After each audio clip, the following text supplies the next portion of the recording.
So let's start our class with Gita Dhyanam. Om Parthaye Pratibodhitam Bhagavata Narayan Swayam Vyasena Grathitam Puranamunina Madhye Mahabharatam Advaitamrit Varshini Bhagavati Mashtadashadhyayane Am Tvam Anusandhami Bhagavad Gita Bhavdveshine नमो अस्तुते व्यास विशाल बुद्धे full Arvind आयत पत्र नेत्र येन तव्या भारत तैल पूर्णः प्रज्वलितो ज्ञानमय प्रदीपः प्रपन्न पारे जाताय तोत्र वेत्र एकपानये ज्ञान मुद्राय कृष्णाय गीता अमृत दुहे नमः सर्वोपनिषदो गावो दोगदा गोपाल नंदना पार्थो वत्सा सुधीर भोगता दुग्धम गीता अमृतम महत वसुदेव सुतम देवम कंस चानूरमर्दनम देवकी परमानंदम कृष्णम वंदे जगद्गुरुम भीष्म द्रोण तटा जयद्रथ जला गांधार नीलोत्पला शल्य ग्राहवती कृपेन वहने कर्णेन वेलाकुला अश्वत्थाम विकर्ण घोर मकरा दुर्योधन अवर्तने सोतीर्णा खलु पांडवै रन्नदी कवर्तका केशवा पाराशरे वत्सरोजमलं गीता अर्थगंधोटकम् नानाख्यानक केसरम हरिकथा संबोधन अवोदितम् लोके सज्जन षट्पद रह पे पिये मानम मुदा भूयाद भारत पंकजम कलिमठ प्रध्वंसी न श्रेयसे मूकं करोति वाचालं पंगुम लंघ्यते गिरिं यत्कृपातमहं वन्दे परमानंद माधवम् यम ब्रह्म वरुणेन्द्र रुद्र मरुतः स्तुन्वन्ति दिव्ये सवे वेदे सांग पद क्रम उपनिषदे गायन्ति यम सामगा ज्ञानवस्ते तद्दतेन मनसा पश्यन्ति यम योगिनो यस्यन्तं न विदुसुर असुरगणा देवाय तस्मै नमः.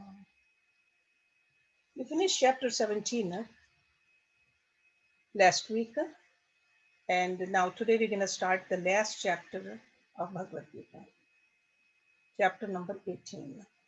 And the title of this chapter is Moksha, Sanyas, Yoga. Bhagavad Gita is part of an epic which is called Mahabharata. And Mahabharata has also 18 chapters. And Bhagavad Gita is a part of one of the chapters of Mahabharata. Okay, and that's where the philosophy is given. Hershji? Yes, Jyoti. For a second. Urmil just called and said she is joining in a few minutes. So do you want to wait okay. for her? Or? We'll do it after my talk, okay? Go ahead. So, some people say that Bhagavad Gita is a book of science because it has a very scientific approach to the theme of life. Because normally, what does science do? It is the duty of science to describe life.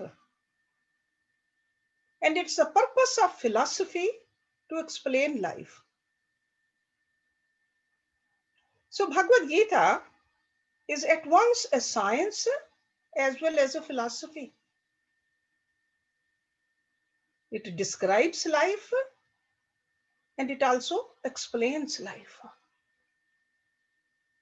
So in its 18 chapters, it really explains a philosophy of living. It expounds, it demonstrates the science of living. It's like a perfect combination of a science and a philosophy. And it's sung by Lord himself. That's why it's called a piece of work which has an appeal to head as well as heart. So it makes sense logically and it touches our heart also.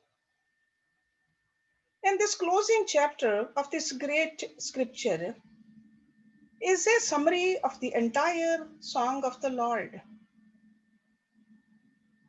If you remember in the second chapter, Sankhya Yoga chapter, I told you That's also a summary. But that was a summary of the Gita in anticipation. And 18th chapter is a summary or a report in retrospect. So both chapters are very, very long chapters, equally long. We have seen in the last few chapters, Lord Krishna talked about the basis of temperaments, types of personalities. Sattvic, which is good, Rajasic, which is passionate, and Tamasic, which is dull. Even though in essence we are all same, spirit or the soul or the life in us is same, but because of the difference in the temperament, we look different. And in this chapter, you will see a further elaboration and very exhaustive discussion on different topics now. Based on these temperaments, we'll see three kinds of sacrifice, three kinds of wisdom, three kinds of actions, three kinds of fortitude, and three kinds of happiness also. Lot of elaboration. Also in this chapter, two familiar terms which have been used by Lord Krishna again and again, Sanyas and Tyag. Sanyas means renunciation. Tyag means abandonment. Very often we use them without understanding the deeper meaning of it. And that's why this chapter opens with a direct question from Arjun as to what constitutes renunciation, sannyas, and what is the contents of abandonment. Arjun says, please tell me clearly. So that's what Lord Krishna is going to define for us. What is sannyas and what is tyag? We will see that he's going to tell us tyag is the true content of the status of sannyas. And sannyas without tyag, that is like it's almost like a empty show. Empty show when there's no spirit in it. And in this chapter, we'll see endless, minute details which are all true to life. There's a lot of analysis, lot of classification of tendencies, urges, emotions, actions, etc. They really help us understand ourselves at a deeper level. So giving up of lower impulses, Lord Krishna is going to tell us, of the Rajasic and Tamasic, in our moment-to-moment contact with life is Tyag. So letting go of the Rajasikta and the Tamsikta, the lower two, that is a Tyag. But finally, we got to understand how to give up the perception of this finite. Only then we can acquire the wisdom of the infinite. Only then we can feel the fulfillment of life. And that is sannyas. Okay, I'm just giving you only a preview of what Lord Krishna is going to tell us. Otherwise, it gets very hard to understand these two terms. And this closing chapter is also a reiteration of three more things. One is Nishkam Karam. Nishkam Karam is unselfish work. Because we have seen the unselfish work is an all-pervasive doctrine of Bhagavad Gita. We got to cultivate this special attitude towards work. What kind of attitude? Attitude of serving God. Through whatever we are doing, whether we are cleaning the floor or whether we are running a company. Attitude of serving God. And that's what's called Swadharam also. Gita almost speaks of these types of work as siddhis.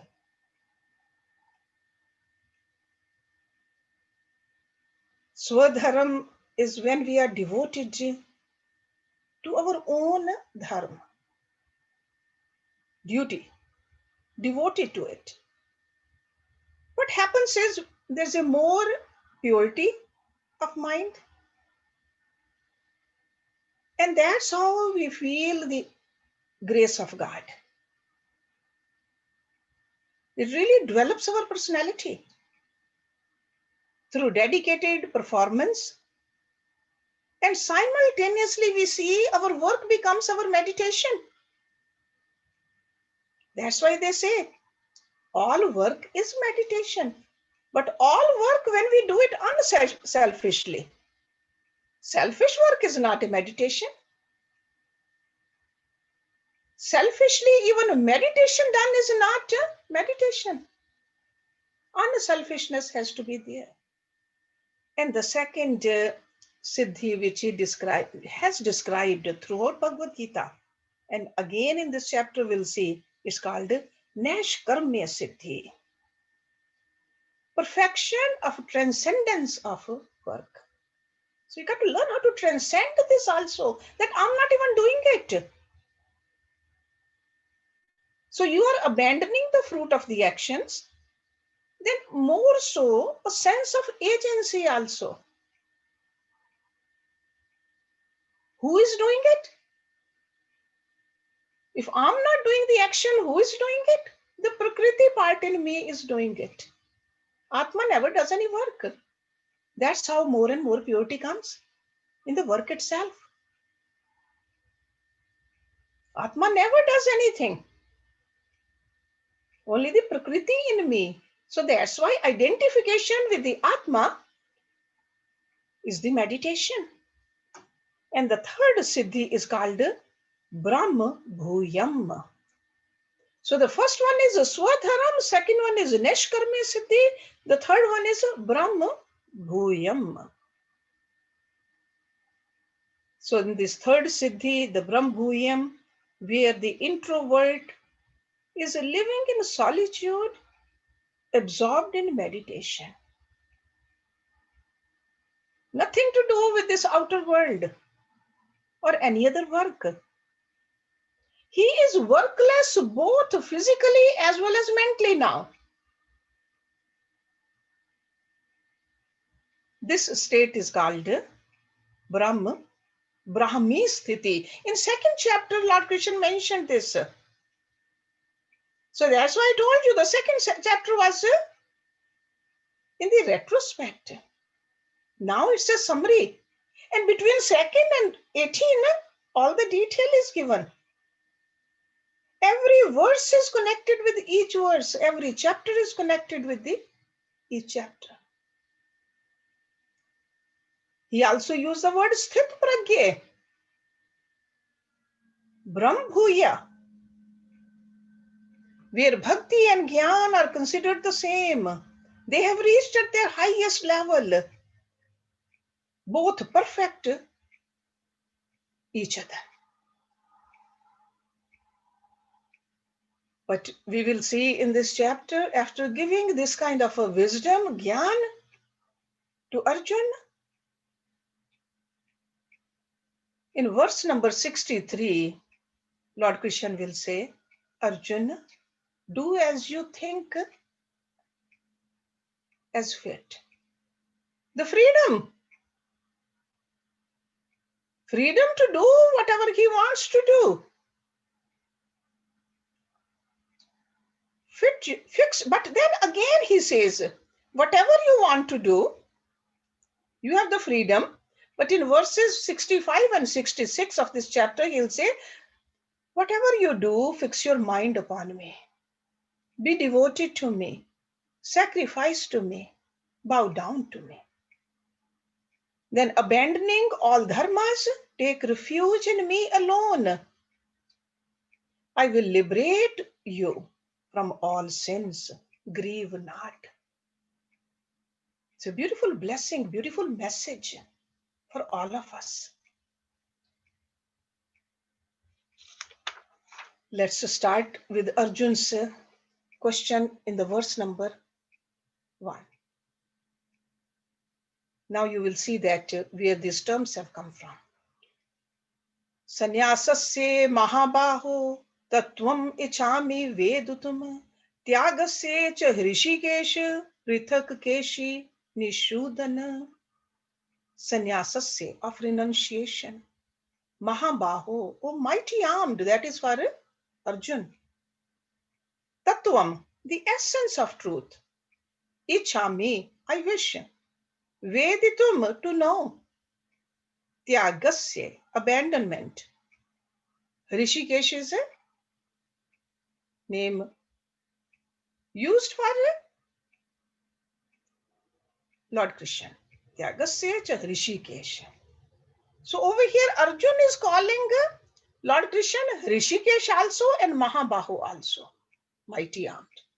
We have seen Mahabahu word used by Lord Krishna for Arjun also.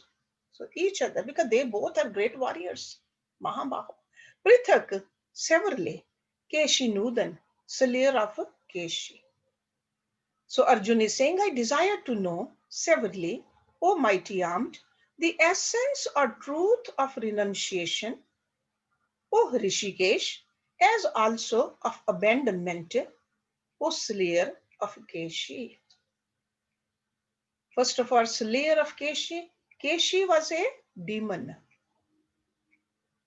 who attacked Lord Krishna in the form of a horse.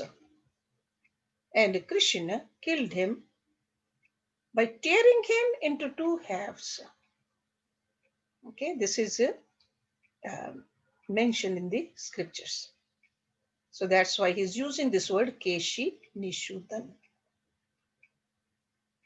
So again, this chapter begins with Arjun's question, almost demanding of Lord Krishna a precise definition, exhaustive explanation of the two terms used by him.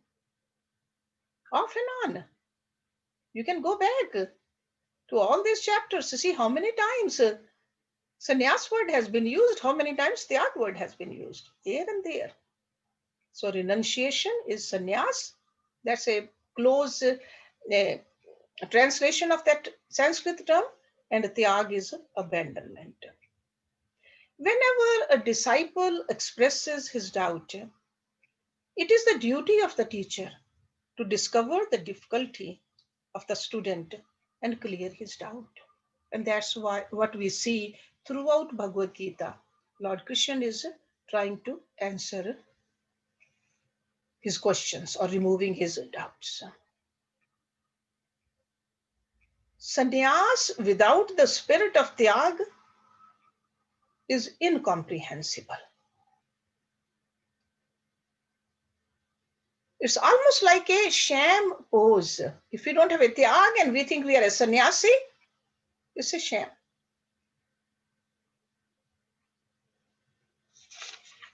Let's look at how Lord Krishna is answering this question. Kamya nam karam nam nyasam sannyasam kavya vidu sarv karam fal tyagam prahu tyagam vichakshana.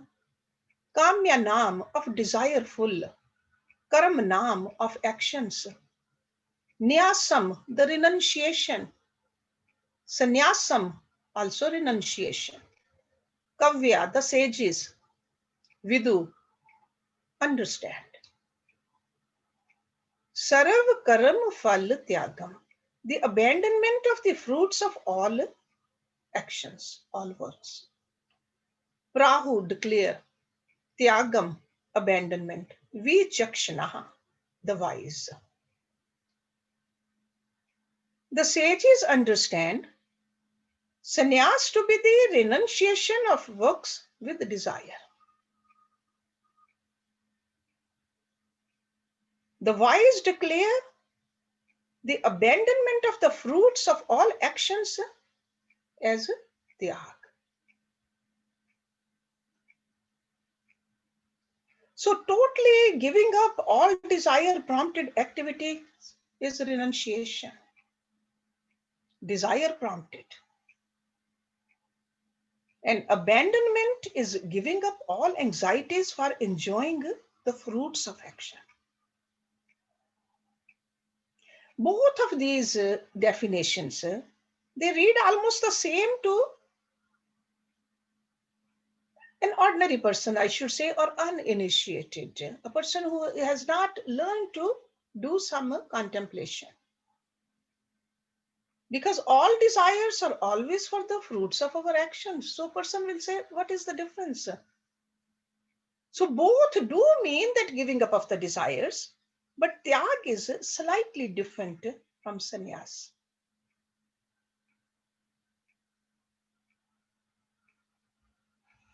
See, sannyasi continue to do some of the nitya work, the daily duties, but they renounce the kamya karam means the desire prompted actions. The actions related to acquisition of wealth, progeny, prestige, status, power, etc. Those are sannyasis. And tyagi,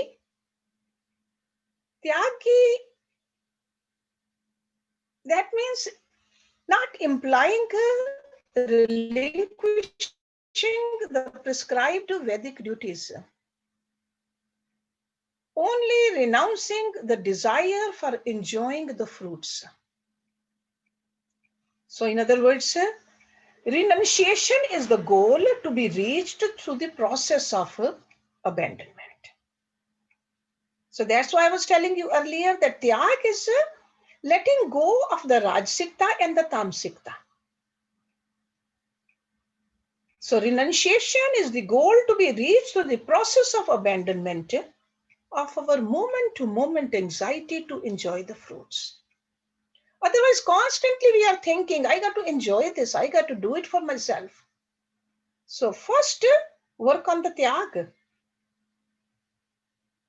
So tyag is the means to reach the goal of sannyas. So no doubt, sannyas is the goal. But thinking that I am a sannyasi without even having gone through the tyag, you are asking for a trouble. So both sannyas and tyag are disciplines in our activities. And also notice, desire is always ordered by an ego. So we got to learn how to eliminate this ego of ours at once.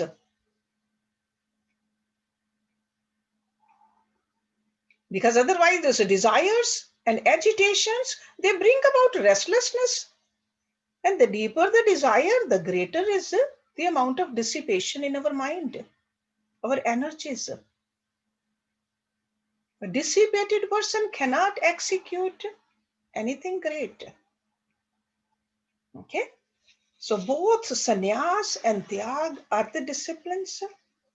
Neither of these terms indicate that work should not be done or it should be ignored. But on the other hand, both of them insist that work we must. So another simple way, let me put it, attitude of giving up attachment to the rewards of actions is tyag. While the attitude of giving up the doership also, I'm not even doing it, that is sannyas. Work a sannyasi is doing also, a tyagi is doing also. But tyagi is letting go of the reward. And sannyasi, even the doership. While doing, no doership. Okay? Any question? or a comment? Because this is very important to understand at this level. Okay. Yes, would you repeat the phrase you said? You start with attitude of giving. Yeah, the attitude of giving up attachment to the rewards of action is tyag, or abandonment in English. While the attitude of doership, giving up the doership means you are doing it, but you are not taking the ownership of doing it. Don't we sometimes, if we have done something good, like even giving something to somebody, helping somebody, somebody says thank you, you say, no, I didn't do anything. We just don't want to take the credit for it because we know. So that is like a even momentarily keeping yourself at that level, oneness with God. Yes, Jyoti. Does that make sense, Veronica? Yes, thank you. Yes, Jyoti. Kim, that's a Yes, question. Kim. Sorry, I had my microphone off. Okay. So I have two questions. First, you said that Tyagi is letting go of the moment-to-moment anxiety of enjoying fruits, but that desire is always prompted by the ego, so we also have to learn how to eliminate the ego. Are those two things accomplished in the same way by fixing your mind on God and trying to do everything for God, right? That Yes. does Yes, that yes. eliminate both the desire and the ego? Exactly. Doing it for God and bringing more and more satvikta in life. Mhm. Okay. So tyag is accomplished by living a more pure life. More and more sattvic. And this we learned in the last chapter. What is a sattvic charity? What is a sattvic food? What is a sattvic worship? And what is a sattvic sacrifice? Those are the four activities which we all do. If we bring more and more sattvikta, we can just climb on this ladder of purity. Okay. So those two things you mentioned, yes, that's how it's done. Yes, Kim. Sorry, I have more questions. So if Tyag is giving up the enjoyment, then does it mean that like if you're outside on a beautiful day, you should not enjoy it? I'm a little Okay, first confused of about all, this definition of tyag is wrong. It's not the enjoyment, it's the fruit of the action. While you're doing the action, if you're constantly thinking about the fruits, it's not that we should not enjoy, but the anxiety of getting the fruit, right. we got to let go. Right. But You will see that Lord Krishna is going to, I think, I don't know what is the verse number, maybe 7, 8, 9. 3 verses, he talks about sattvic tyag, rajasic tyag, and tamasic tyag. Tyag does not mean that you should not enjoy. But when you say to that sannyas is letting go of the desire prompted actions. Yes. But every action is prompted by a desire. So Personal desire. I'm sorry? Personal desire. We got to let go of those. We got to keep on expanding. Stay connected with the higher. What is God's desire? What is my Guru's desire? Instead of my desire. So would that mean that we're making our desires sattvic? Yes, we are making it sattvic also. We are making it pure also. And we are expanding it also. The minute we start making it a personal desire, very easily we are on the slippery downward road. So initially Selfish desire. Initially you make the desires more sattvic, but after that, eventually you want to not even have any sattvic desires. Yes. The God's desire, whatever is happening, whatever God wants me to do. You have a personal relationship with God. See, one thing you got to understand, 3 levels of evolvement as a devotee also we should remember. See, we got to just put all this together. The very first level is, I am His. Then comes, He is mine. Then the final one is, He is I. I dissolves. Okay? Never forget these 3. Okay? So it's not that we should not enjoy. In fact, we'll enjoy more. We'll enjoy in the real sense. What is God? Only enjoyment. Yeah. There's no fear in God. There's no depression in God. There's only beauty in God and enjoyment in God. There is no opposite of any of this in God. Okay, so it's not that we should not enjoy. God again and again, He says in every scripture that once you do what I'm telling you to do, there will be a peace and a joy also, bliss. There's no opposite word of bliss. Okay, so anybody else? So if you don't have, let's just move on, because I think, don't forget that it is not just one verse. It's a continuum of several verses. Then you'll have more clarity. Some of the things that I'm speaking over here is, it's like in future in this chapter, you will see that also. I'm just giving it to you in advance. Yes, Jyoti. I think Usha had a question. Usha? Yes, Usha. Well, I was just a little bit confused because it says sannyas means complete renunciation of doership, ownership, and personal selfish motive. And then tyag means the same thing, the attachment. Yeah, no, tyag is, just remember, tyag is at a lower level. You are doing the actions without keeping the fruit in your mind. You are still a doer. Doership is there. For a tyagi, doership is there. In a sannyasi, even the doership is gone. How do you mean doership is gone? Because that means I'm not even doing it. That doesn't mean that you are not doing it, but you are not taking. You just, while even doing it, you know your body is doing it.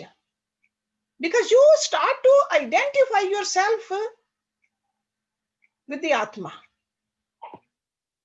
See, like if I'm speaking over here, teaching you Gita, if I say, no, I am teaching, it's at a lower level. That means I really don't understand that I am the Atma and Atma is not teaching. My personality layers are busy in teaching. Atma is just watching. Okay, so sannyasi, doership and enjoyership is gone.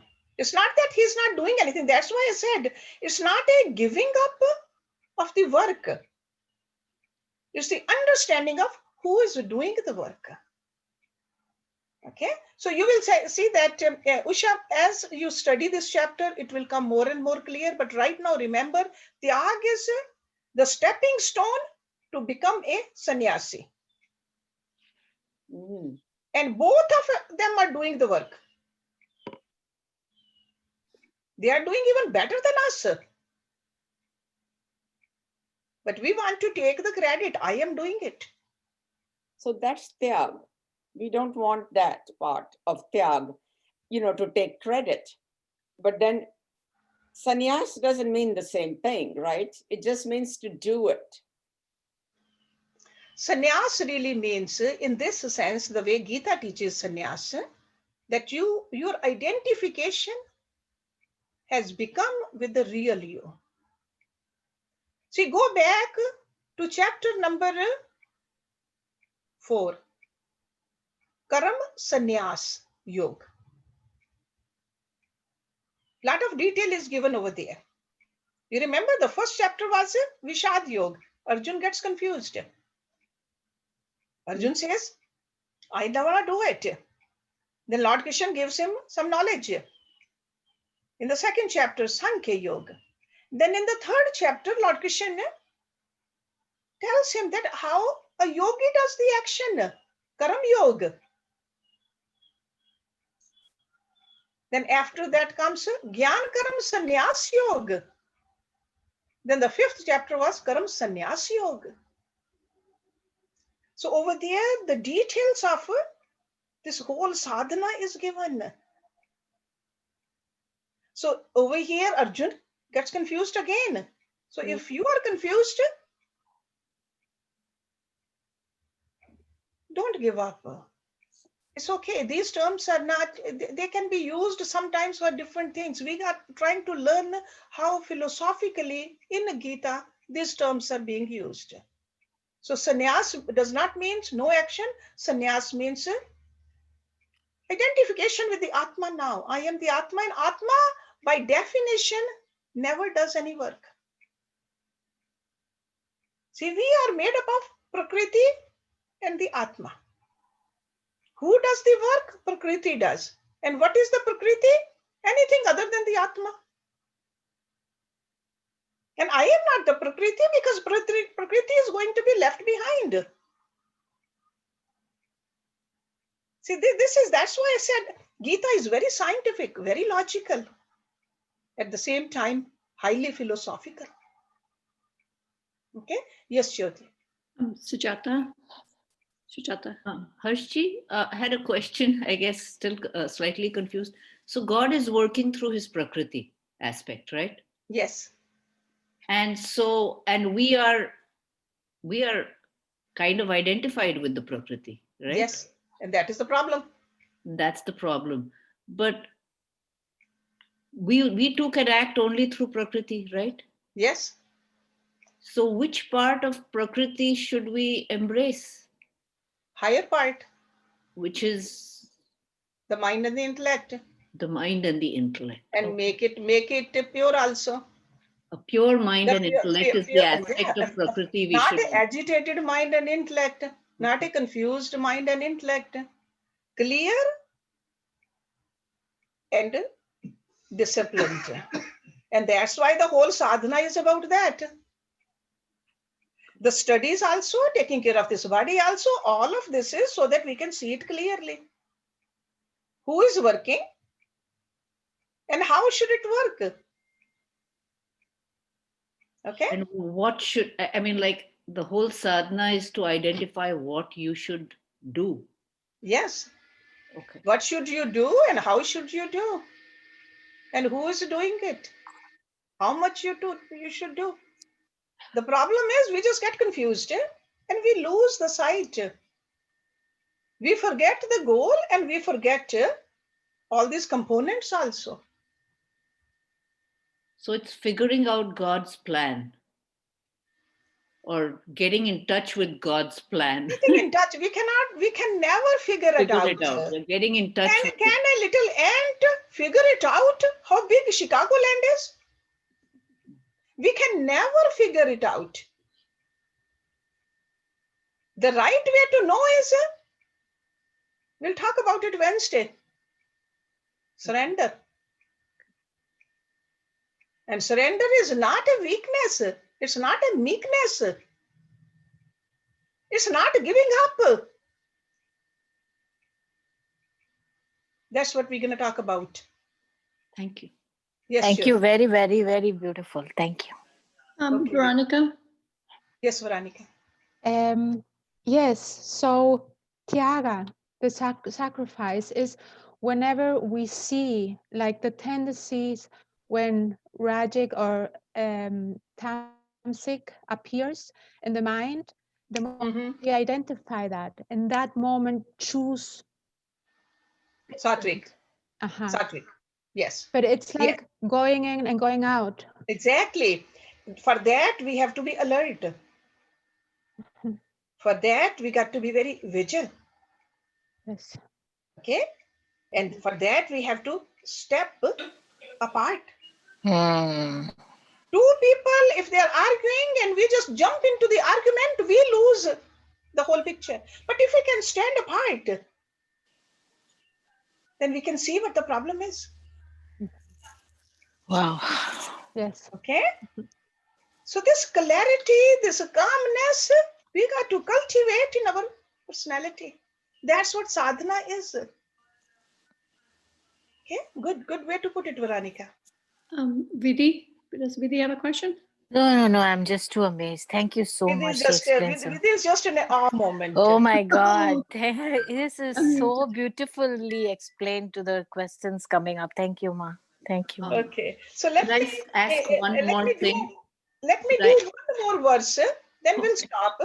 All right. And then I would really like Urmil. Is Urmil back now or not yet? Yes. Okay, so then Urmil will recite from her book, the 17th chapter. Then we have a Deepak from Holland. He has prepared a Krishna bhajan. So he'll be singing that. So that way, I think I should not keep on going today for too long. So just let me do one more verse so that you have a little bit more understanding. And this week, try to think it through. This is Tyag and Sanyas. If you need to go back into the chapter 4 and 5, go. That's why they say that we have to study Bhagavad Gita 144 times. This is the reason, because this philosophy is so deep, so beautiful, and it answers all our questions. But we have to first study it. So let's look at number 3 and then I'll stop talking. Tyajam doshvat iti eke karam prahu manishinah yajne dan tapah karam na tyajyam iti cha apare.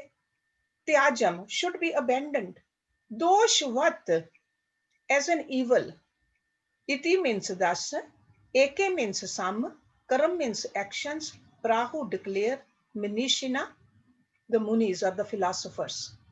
See, Manishina really means Mananashil, and Mananashils are the people who are the philosophers. They keep on thinking, keep on churning. What should we do? What we should not do? Yajna dan tapaha karam. The acts of worship, charity, and austerity. So yajna is the worship, dan is the charity, tap is the austerity.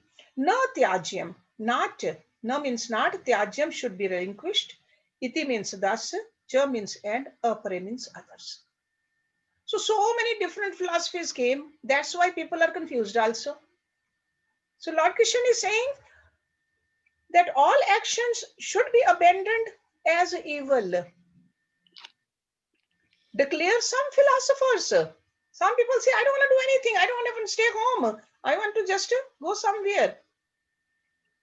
Become a monk. So he says all actions should be abandoned as evil, declare some philosophers. While others declare that acts of sacrifice or worship, charity, and austerity should not be relinquished. Okay, so in this verse, all he is doing is giving it out other philosophies also. Then he will tell us in number 4, where we'll start our class next week, what is Lord Krishna's philosophy. What is a Bhagavad Gita's philosophy? Okay, which is like a spiritual sadhana. So let's stop the class here. Let me do the Shanti part, and then Urmil will recite her poetry, and then Deepak will sing the bhajan. Om Purnamada Purnamidam Purnat Purnamudachyate Purnasya Purnamadaya Purnameva Visheshyate. Om Shanti Shanti Shanti Om. Okay, Urmil ji.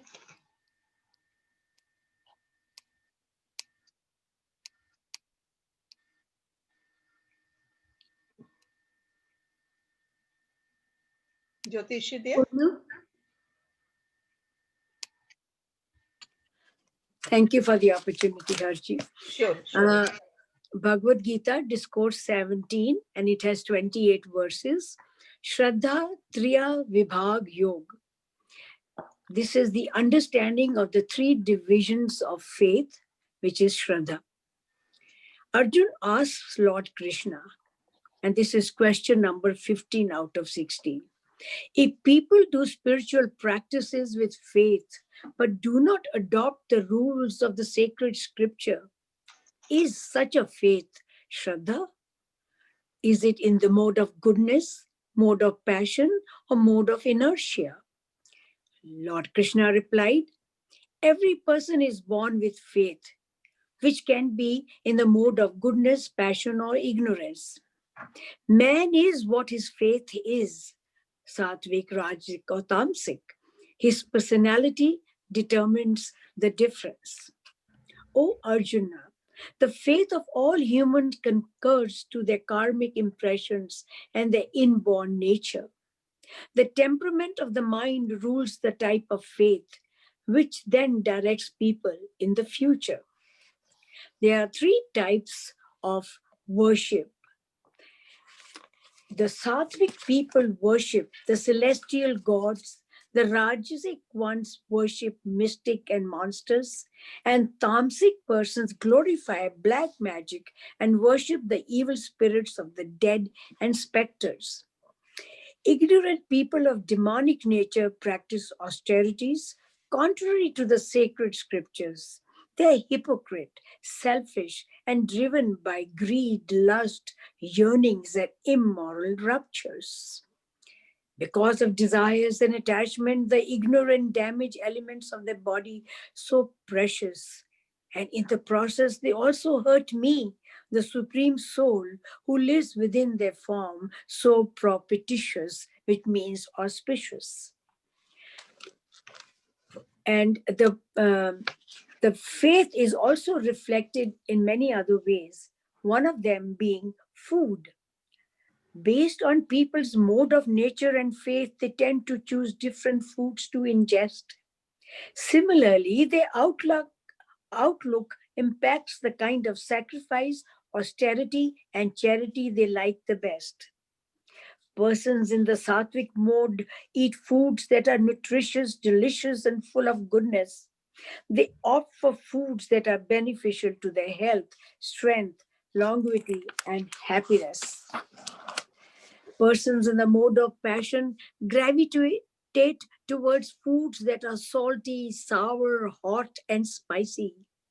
These foods are pungent, warm, and fiery, making one feel dyspepsy, burpy, and queasy.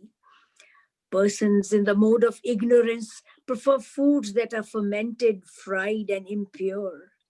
These foods have little nutritional value.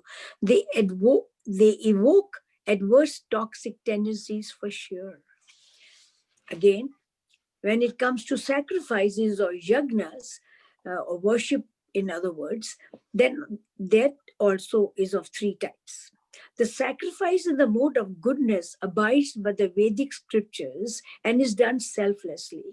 They have a firm belief that yagnas are one's duty to God to be done selflessly and lovingly. A sacrifice in the mode of passion is urged by the doer to bear many fruits and accolades. This renouncing has an element of ego and I in it. It is rajasic in nature and has lower grades. A sacrifice in the mode of ignorance has no faith in God and challenges the scriptures. A tamasic mode of surrendering does no rituals, sings no hymns, nor donates any riches. Austerity or tap is also at three levels. Within austerity, we break it down to body, speech, and mind. Austerity of the body means worship of the Supreme Lord, priests, gurus, and elders wise, along with observing cleanliness, simplicity, celibacy, non-violence, to all be kind and nice. Austerity of speech implies saying words that are inoffensive, truthful, pleasant, and beneficial. It also means to have superb speaking skills for reciting scriptures and hymns that are lyrical. Austerity of mind entails serenity of thoughts that stress qualities uplifting and refined, thoughts and words that express sincerity, honesty, purity, and are gentle and kind. Sattvic men with the highest faith perform the threefold austerities selflessly, awaiting no bonus. Rigors of body, mind, and speech, when done with loving devotion, are in the mode of goodness.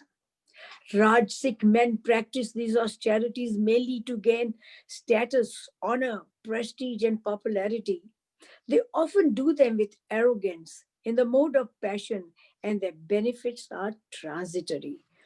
Tamasic men perform austerities with foolish notions to self-torture and suffer or harm others. These severities are in the mode of ignorance with total disregard for morals and scriptures. And then comes charity, which is also of three types. Sattvic charity is in the mode of goodness when given as a matter of duty and selflessly. It must be offered to a worthy person at the proper time, in the right place, and lovingly. Rasic charity is in the mode of passion when given insincerely and a bit reluctantly. Such donation is given to claim a reward or to receive a favor or for social pomposity. Tamasic charity is in the mode of ignorance if given to a person tersely and tactlessly, or given with a poor choice of time and place, and to an unworthy person carelessly. And then the chapter concludes with reflection on Om Tat Sat. Om Tat Sat symbolizes three attributes of the Supreme Absolute Truth, Brahman. From Brahman came the priest, scriptures, and sacrifices. All are part of initial creation. To invoke auspiciousness before acts of sacrifice, austerity, or charity, they say the word Om. As per Vedas, Om or Om denotes the formless Brahman. So they start hymns by saying Om.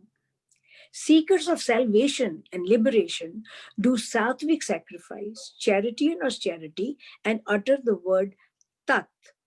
They expect no fruits of action. They only seek freedom from worldly tangles and say Tat. O Arjuna, before any auspicious act or event, the devotees utter the divine word Sat. Acts of sacrifice, austerity, and charity, which are in the mode of goodness, are also Sat. The eternal existence and goodness is named the eternal truth and is voiced as Sat. Any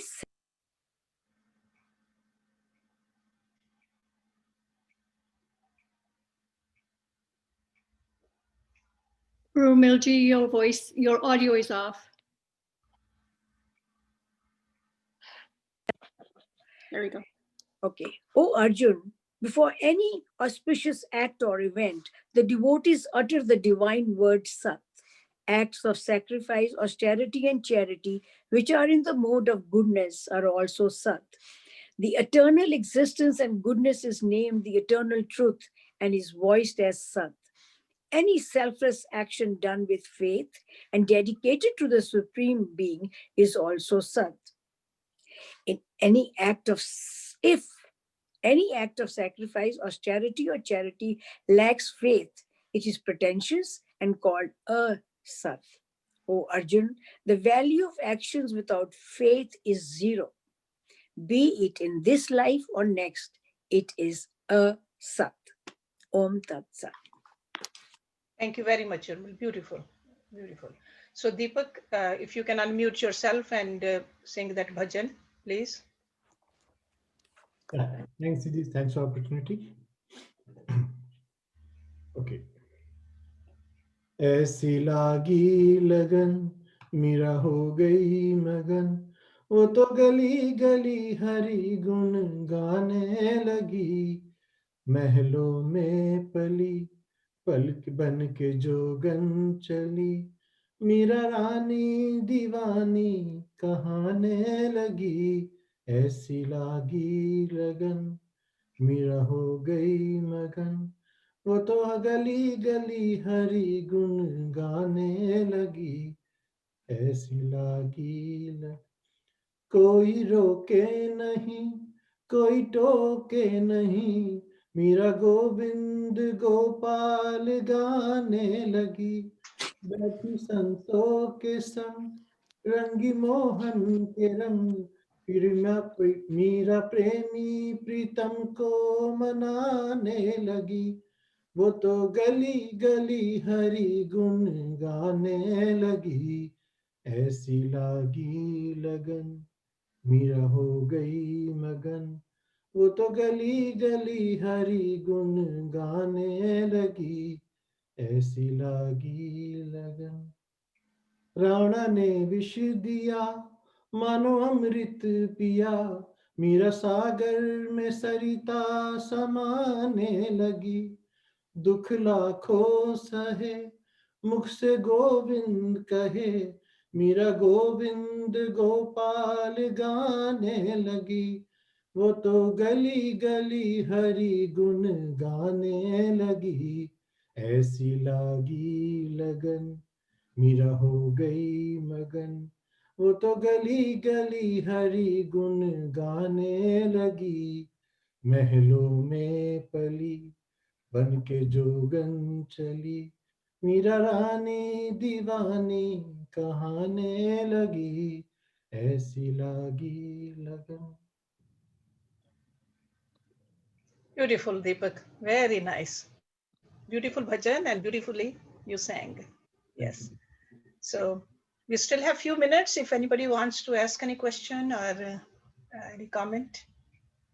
Arji, I want everyone to know that if they are running short on Christmas gifts, this is not a bad idea.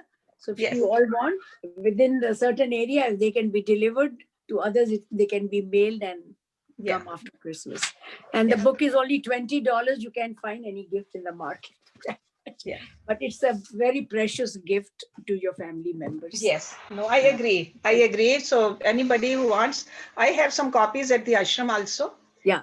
And if you are near Oak Brook, you can pick them up from Urmil also. So yes, Jyoti. Sujata has a question. And then Yes, Sujata. Unmute yourself, Sujata, please. Urmilji, I loved your poetry in the of the 18th chapter, and it really helped clarify things for me. It seems like, and correct me if I'm wrong, Hershji, but God's Prakriti is Om Tat Sat. Am I right or wrong? And we have to connect to that. To that. No. Om Tat Sat is not the Prakriti. Om Tat Sat itself is God. Is God. So I mean, when we utter Om Tat Sat, what we are trying to do is doing our Prakriti part, connecting with the Om Tat Sat. Yes. So Om Tat Sat is not Prakriti. Om Tat Sat is the God himself. That's the part that we're trying to connect to. Yes, exactly. That's the goal. Yeah, that's the goal. The Om is the name for God. Yeah. Tat is that goal. Sat is the existence. Okay, the truth. So that's God. That's Brahm. Yes. Yeah, that's what I'm trying to say. And then God created this, or God creates this perfect thing that constantly evolves into something more beautiful. Yes. I guess what I'm trying to say is that on the one hand, it's a bit confusing because we say God does nothing, karma does everything, but Prakriti does everything. Prakriti does. Yes. Everything. And if we connect to the correct part of Prakriti, we can transcend it. No, we don't connect to the Prakriti. We are already connected with the Prakriti. No, but what she's saying is that we reach the higher part of Prakriti, mind and intellect part of Prakriti, Yeah, so that we realize higher God. part, but then we got to transcend that That's also. what I'm saying. That you Yes. reach the higher part to transcend. Yeah, To transcend. That transcending is very important. Right. See, like I always give you the example of a ladder. I can reach up to the last step on the ladder, but then I got to let that go also to able to see on the roof. So we got to transcend that, reach, keep on climbing up, then let go. Okay. The problem is that we don't want to let it go. Yes. Even when we are reaching at the higher, we start thinking, I have reached higher than you. And that brings us lower. True. Right? That becomes, worked so hard. Did all the sadhana. Then again got Caught up. so connected with the sadhana itself. It's a game of snakes and ladders. You reach 99 and you come running Yes. back.